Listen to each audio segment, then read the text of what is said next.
ये जो इंडिया है ना, no one here deserved this.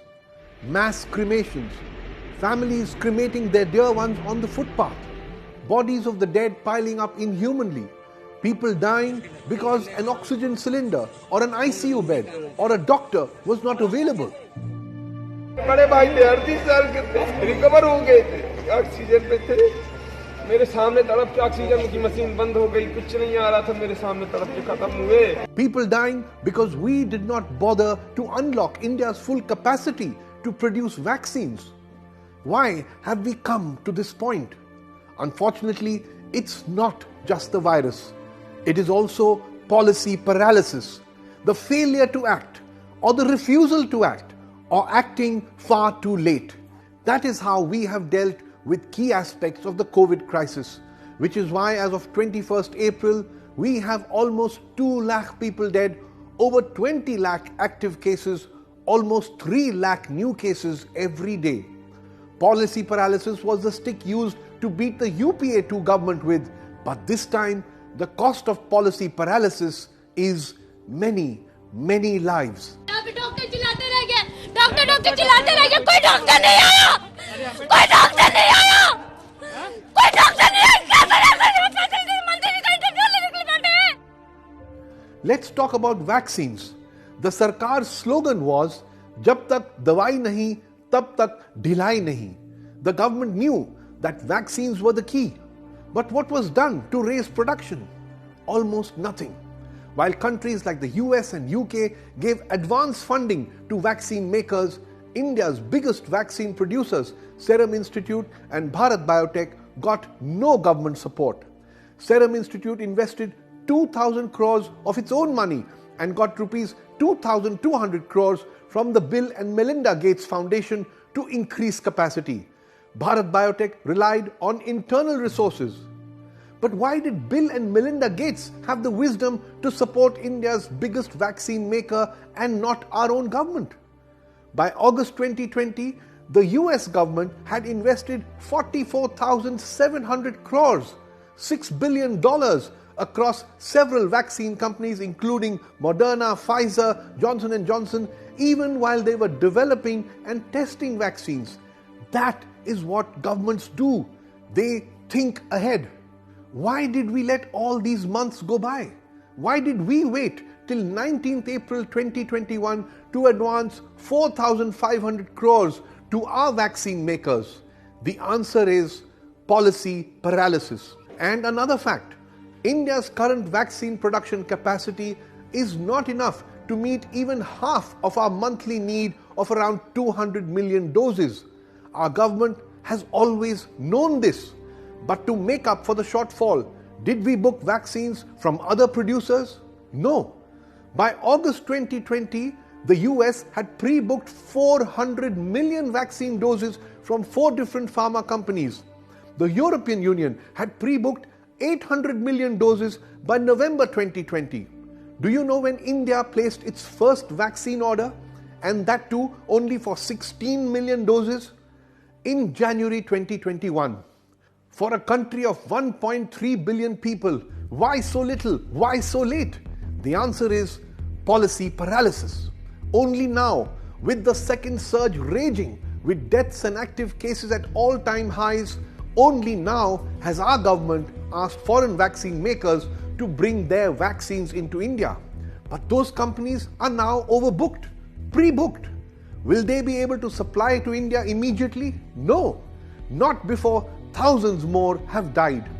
Lives that could have been saved. In the last 2-3 days, along with me, the entire team, we are receiving calls from families which are literally begging to us, crying and asking, "Sir, get us one bed. My mother is dying. My son is dying.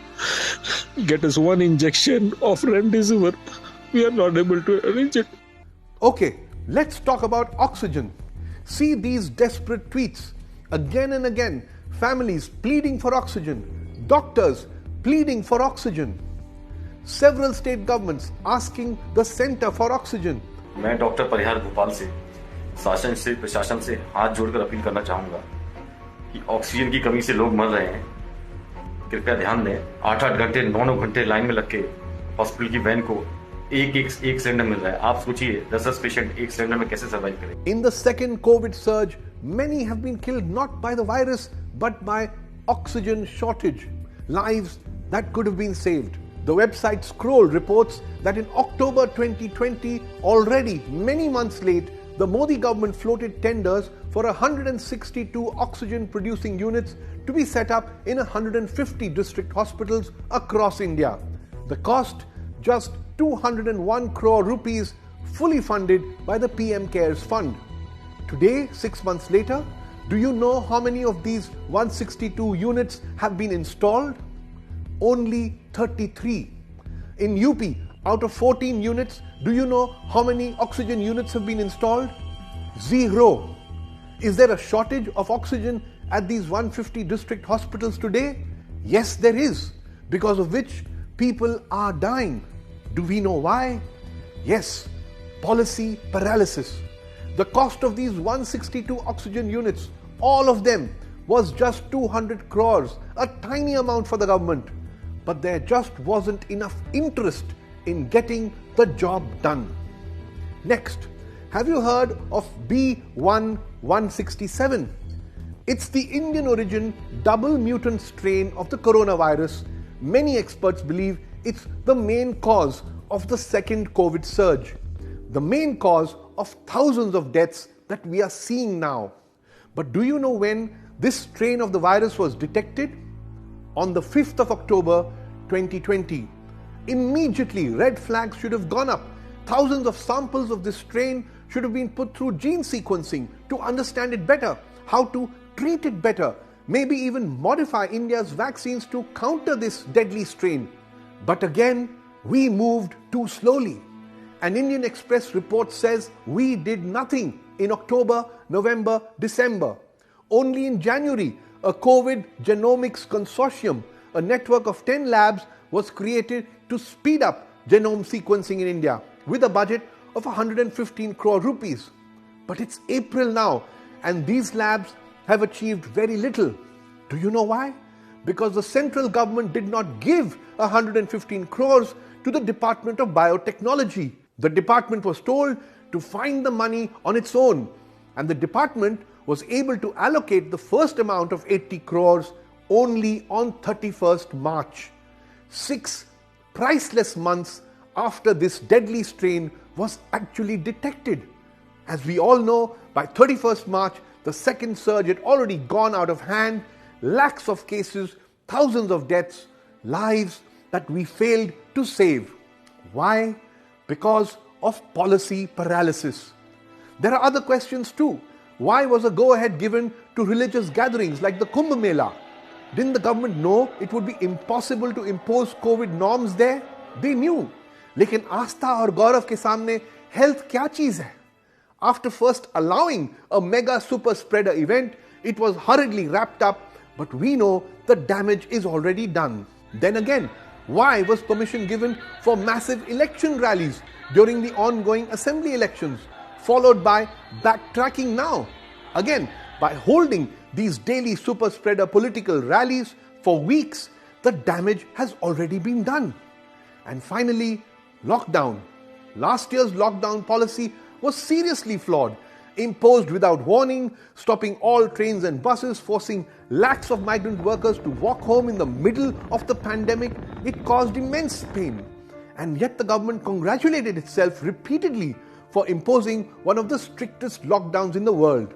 So now prepare to be more confused, as the PM has issued a plea on 20th April against lockdowns. So, lockdown, no lockdown, partial lockdown, what is the government's policy to counter the second surge? We actually don't know. That is policy paralysis. Meanwhile, migrant workers are again rushing home. The economy will take a hit again, and yet again, thousands will die. All we know is that ye jo India hai na, it's thousands of families whose dear ones have died. The lakhs who are struggling for ICU beds, oxygen, vaccines across the country, they all deserve better.